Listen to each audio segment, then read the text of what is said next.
just to drum up interest. Anyway, I'd like to do my segment if you guys are okay with that. Yes, please do.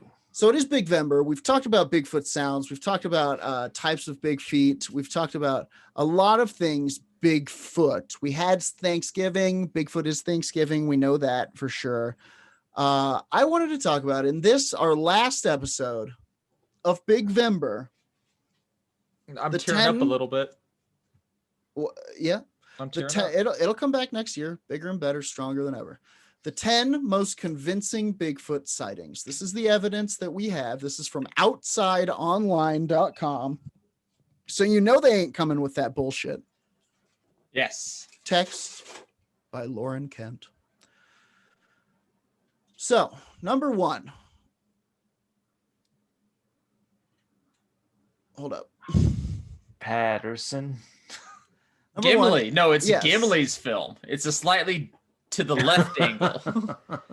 The number one evidence that they present here is one that you've likely, no doubt, heard about, is the Patterson Gimlin footage, which Yes. they say arguably the most famous and influential Bigfoot footage is the 1967 film shot by Roger Patterson and Bob Gimlin in Northern California. The Bigfoot walk it depicts has been parodied by many, but never truly replicated. Even with this enhanced image, it's hard to tell if it's a person in a gorilla suit or the real deal. Do you think that they think of themselves as nature's Woodward and Bernstein? Sure. Yeah, I could buy that. Now let's talk about the Patterson Gimlin footage for a hot sec. Number 1, it's actually evidence of a single survivor from a massacre perpetrated by Patterson and Gimli. Okay, yes. Roger is referencing the of course the Patterson Gimlin massacre theory that reveals the true events of what happened on that day. That's the one where a bunch of kids threw rocks at them. Yeah. Well, and they basically Patterson Gimlin found a family of Bigfoots and they slaughtered them. According to the theory, they slaughtered them, and this one is running away from the attack. I think we've talked about it in the past. We definitely have. Sure. It was part of running away very quickly. It's the chart of secrets. Well, it's devastated. It's like my family was just taken away. What's the point of me even escaping? Mushrooms and berries. If you remember from the documentary Red Dead, I do. That last Bigfoot just kind of doesn't run away. Just as like, I don't care if you kill me. Just he sits down under a tree and he. And that's what we see here in this Patterson Gimlin footage. Interesting. Have you seen it like stabilized? Like you can find footages of it stabilized now. It is after all these years still weirdly convincing. Weird and mysterious. It is convincing. Still strangely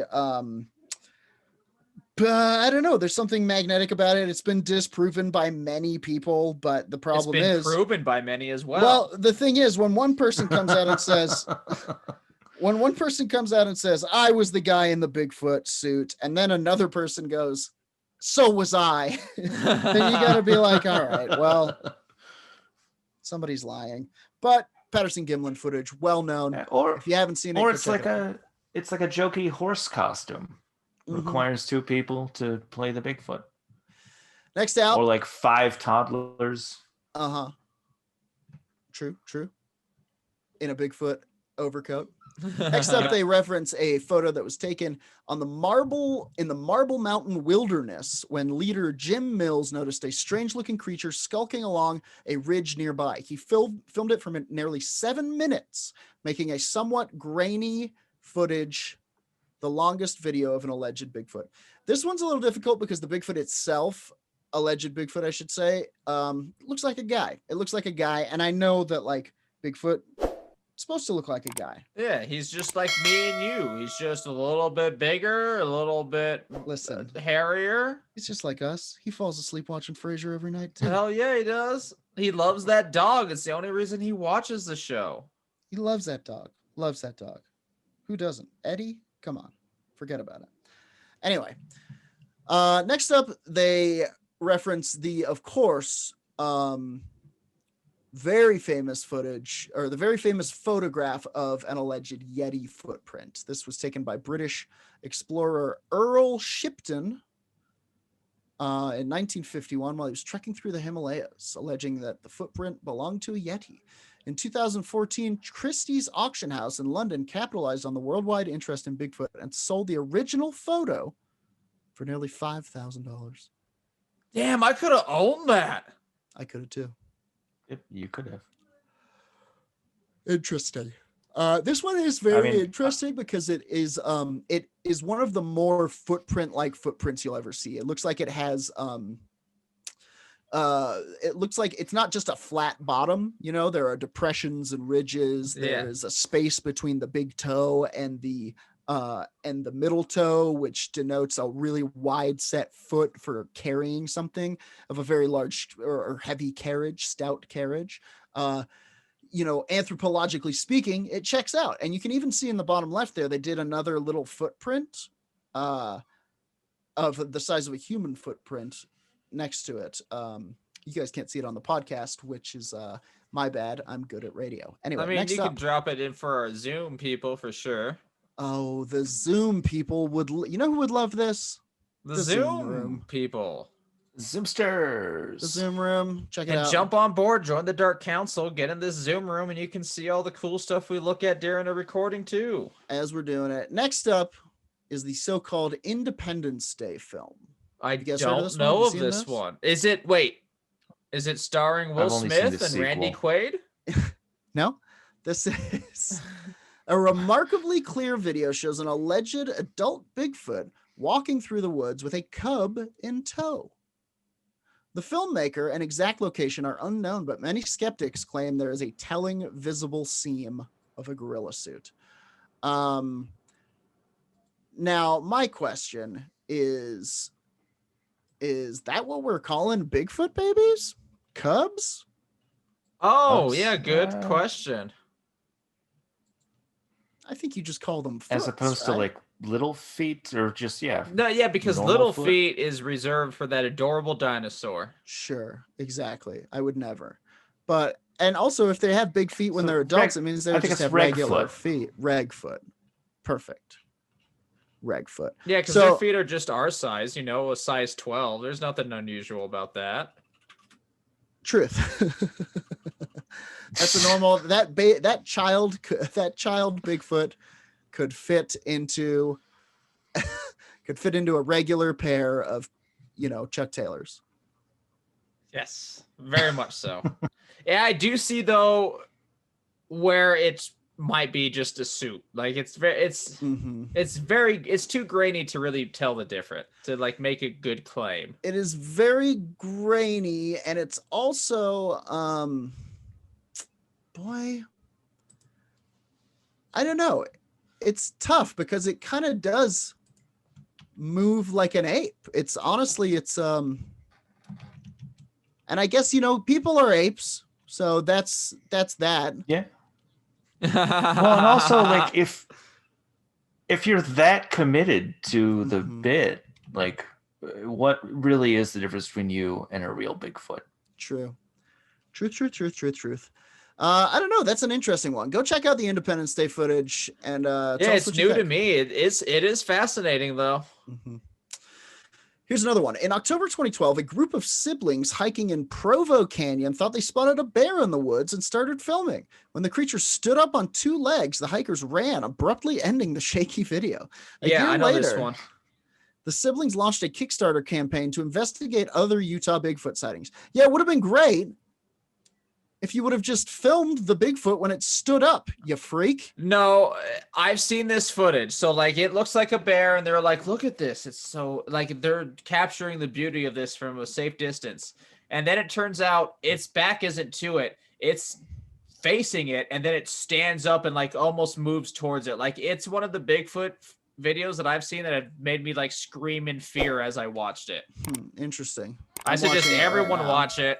I posted it on the Discord for all the Dark Council members. Interesting. Yeah, it's that's pretty wild. I wish they would have kept filming. Would you keep filming? I would, but I was trained to be a journalist and to die for the story. Yeah. I think Roger and I would both Timothy Treadwell. Yeah. I'd be like, well, I hope I would honestly save the camera before myself. Sure. Not me. I would give it the camera. I would throw the camera at it. Take it. Sell it. I don't know. Next up, they Melt it into have an obelisk. they have. Oh my God, we didn't even think that it could have been Bigfoot putting the obelisk there. Or that's not what it's called. A monolith. Monolith. The Monolith. monolith. A monolith. The Interesting. monolith that's now gonolith. Okay. It's Well, in where was Bigfoot's- that? Where was that word play during the grave nugget? It was there waiting. Okay. In 2007, hunter Rick Jacobs captured some of the most famous Bigfoot images to date with a camera mounted to a tree in Pennsylvania's Allegheny National Forest.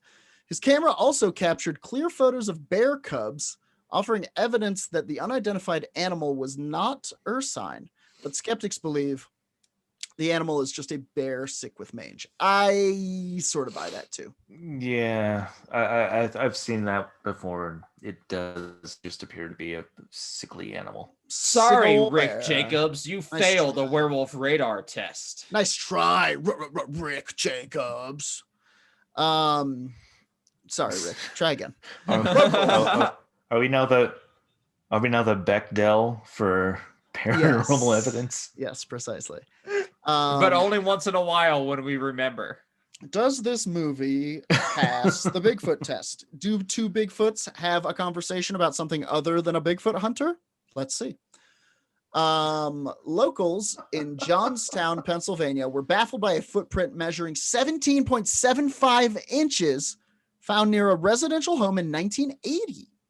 According to the Associated Press, the footprint coincided with reports of strange noises and a strong but unusual odor in the area. Let me guess. Was he living with the Hendersons at the time? Or did you not know who your neighbors were? This country's gone so downhill.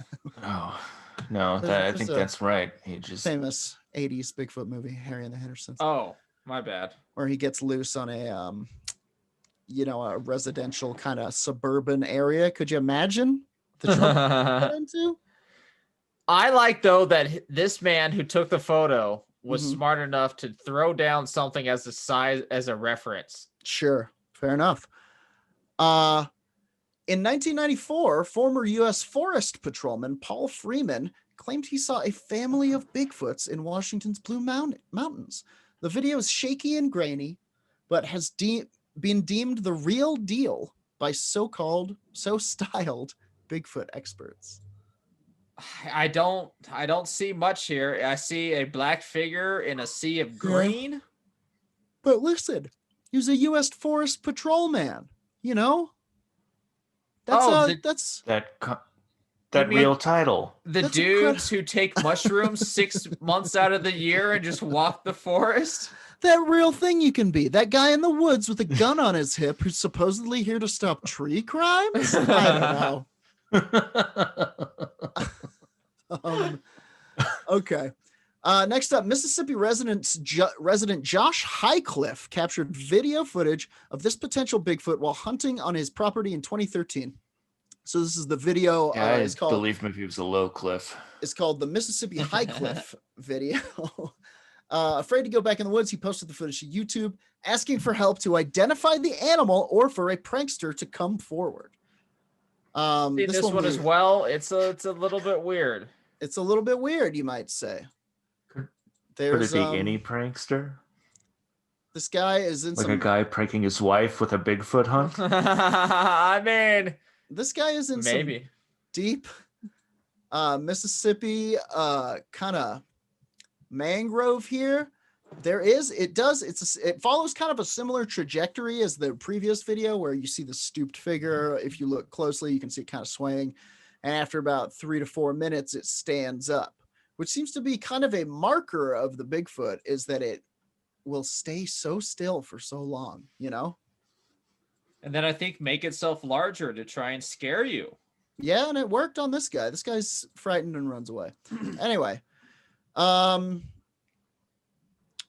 next one up is and actually this is the final one. Bum. Outside Online presents their 10 best pieces of Bigfoot evidence.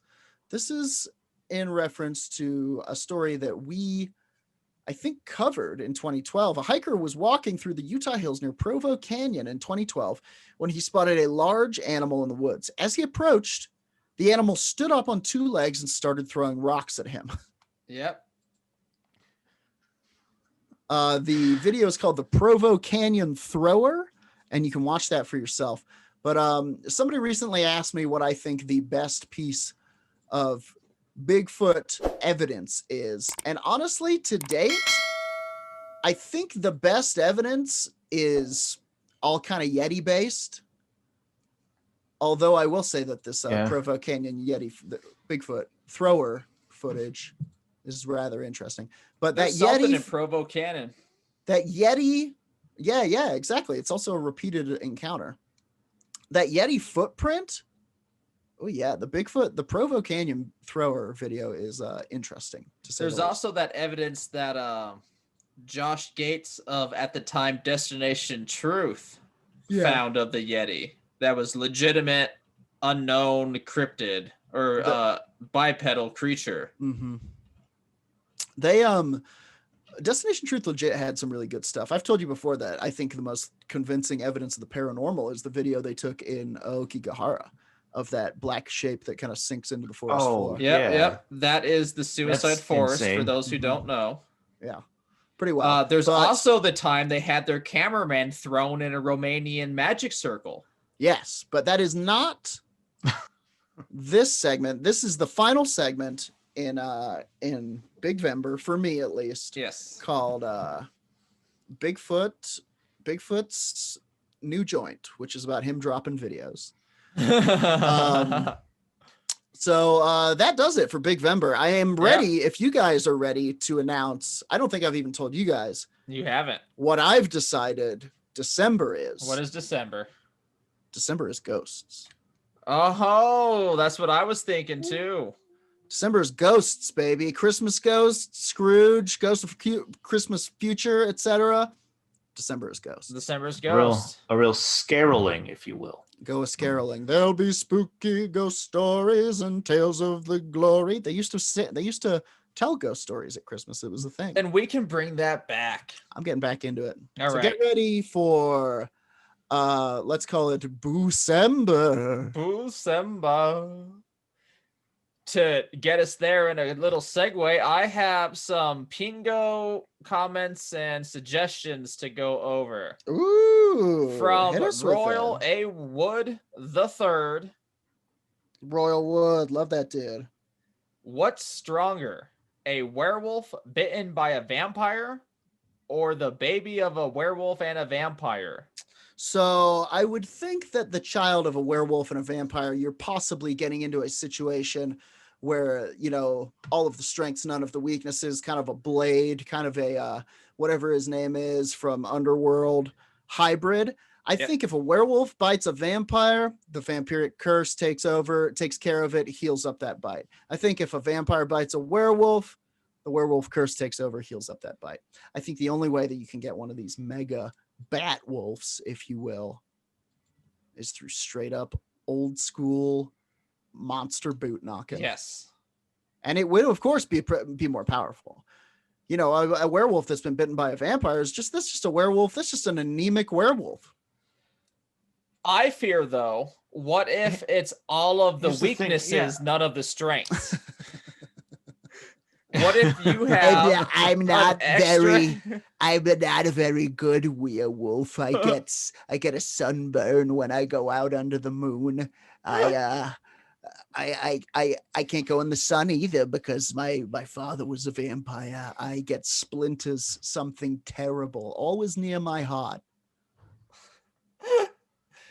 Oh, but I guess, you know, if it's an in-between, a werewolf with vampire powers and just a little bit of weaknesses is horrifying. I'm Sure. going baby all the way too. You can't stop that type of I don't know, breeding, I guess in this case. That's a bad beast baby is what that Yeah. is. You got a bad beast Well, baby. I don't know that lycanthropy is genetically progressive. Like That's I don't know because if the you can US have a government werewolf won't baby. fund our research. Well, hey, listen. Right. Well, that's true. But also, so like the werewolf Interesting, vampire interesting. biting each other situation, that's more of like a eugenics program. Okay, They're sure. just building all these super soldiers. Yeah, that feels like some shit that like fucking the Nazis did where they put a werewolf and a vampire in a jar and shook it up. And I'm just saying, a Nazi werewolf fighting a baby, the Nazi werewolf vampire wins. Yeah, okay, fair. That's a good point. Now, let me ask you this based on that, jumping off of there. Let's say that could happen. Sure. You know, let's say that in a crazy fictional world, a vampire bites a werewolf, turning it into some sort of vamp wolf. Meanwhile, across time, a werewolf attacks a vampire, turning it into some sort of werepire.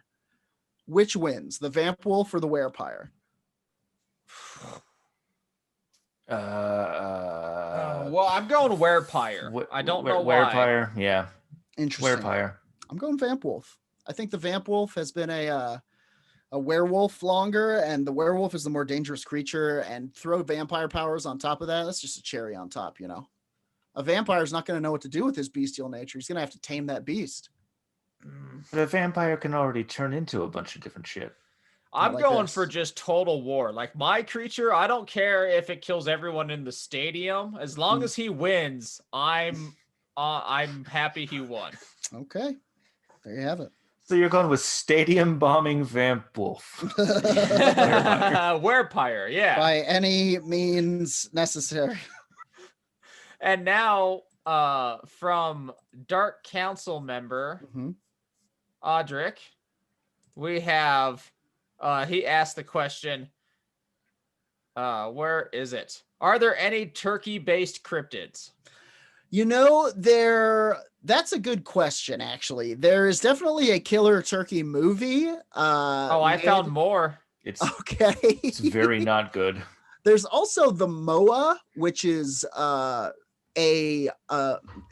technically considered megafauna, and it lived, I guess, in the North American version of the Moa was Titano bird, which is literally a gigantic megafauna attack turkey.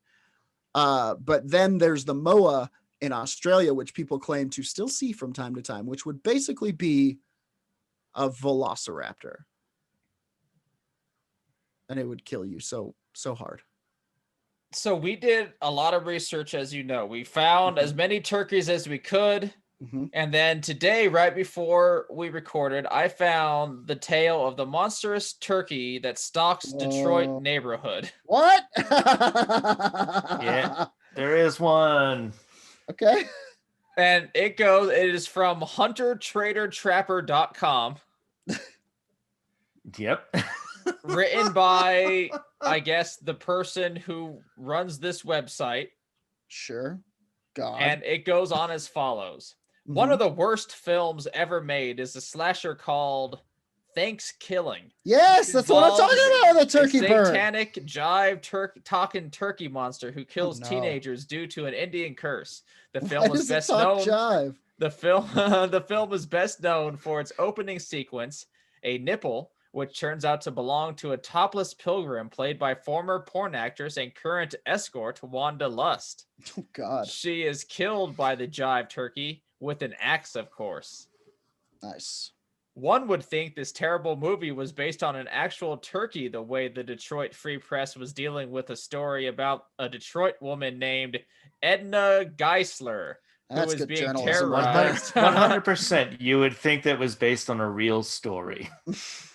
Segue. How do I do a segue? Okay, got it.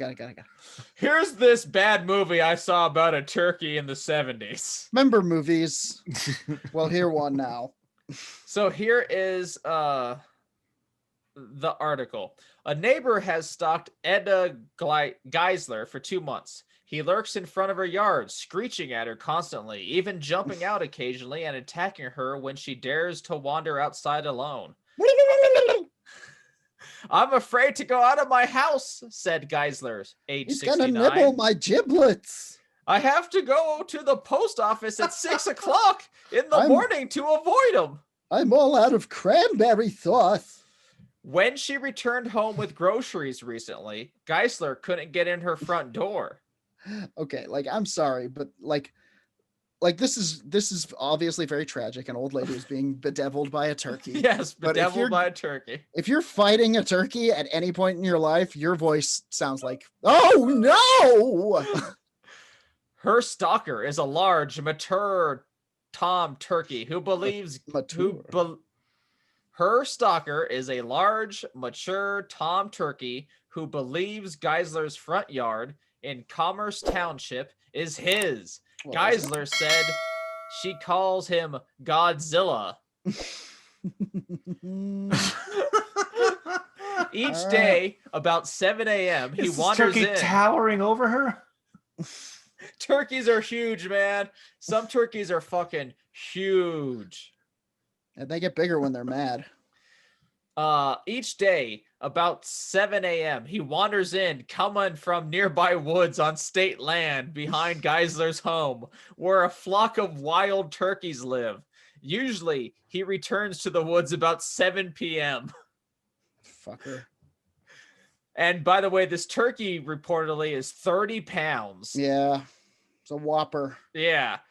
He's not bothered that Geisler's front yard has a big horseshoe driveway and is on a well-traveled road when he preens, fanning his tail feathers in a strut meant to flirt with hens. He's as big as a car tire. Or, you know, Or really flirt with whoever. Like, he's open to whoever. I mean, like, if it's a turkey, it's cool. Look, I'm into it. I see a turkey and I'm like, I see you. Around Geisler, he clucks loudly, runs at her, and flies in burst at her torso, usually delivering a sort of fat feathered chest bump. One such bump hurt her back. Another time, he grabbed her with a claw. Ow, my sausages from the grocery store. Let go. So there we have a monster turkey. I'm sorry we could not find a turkey cryptid. I searched a number of cultures going, like, was there like a Native American one or turkeys any other culture? I'm telling you, the moa.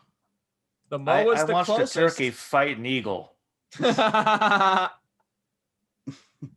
then Nate's over Now here watching turkeys cryptids. fight eagles. They're definitely cryptids we know about. And that's the two Pingo comments and suggestions that we got. Let's call them ping-outs. Ping-outs. There we go. That's the two ping-outs that I wanted to talk about that were just fantastic. If you have anything that you want us to talk about, hit us up on our Discord if you're a Dark Patron or if you're a Dark Council member. Or if you're just a Pingo, hit us up on our Twitter. We pay attention to that one the most. We're gonna drop all of those videos. I'm gonna drop the link when the episode goes live, so you can check out all that footage for yourself. And I think that does it for this episode of Werewolf Radar. Thank you to Chuck from Snappy Little Numbers for a theme song at the top and the bottom of the show. Thank you to Monstroco, as always, for your terrifying product. And thank you to you, the listener, for telling your friends about Monstroco presents Werewolf Radar. Yes. And for rating us on iTunes. And to some of you for visiting our Patreon and joining the Dark Council and joining us today. $1 a day. That's all it takes. $1 a day. Jesus Christ. $1 a month is what I meant to say. $1 a day would be nice, though. Give us $1 every day. Of course, all of those proceeds go to a different charity every month. So you'll be helping out in that way too. But wait, there's more. There's more. Radar stream every Monday. Oh shit, that's right. Join us at 2 p.m. It's us playing Phasmophobia probably until there's a new Bigfoot update, which it looks like there's gonna be soon. Oh god, I'm so excited, dude. So watch us scream because ghosts are ripping our face apart. It's a Mhm. fun game. There's gonna be a new map too that looks Prison map. truly Get to horrifying. our Twitch, Prison map looks twitch.tv crazy. /werewolf_radar. Absolutely. And then And- Jordan's got a Twitch. It's Razor Lou. True. Nate's Twitch. got a Twitch. It's something dark and demonic that I can't pronounce. Yep. When you try to say it in the human tongue, your teeth bleed. If Nate Yep. wants you to see his Twitch, you will see it. Do not He'll worry. find you. He'll Yes. find you. Well, you'll quote unquote see it. Until next time, everybody. As always, punch, the sky, Punch the sky, Spaceman Spaceman Joe.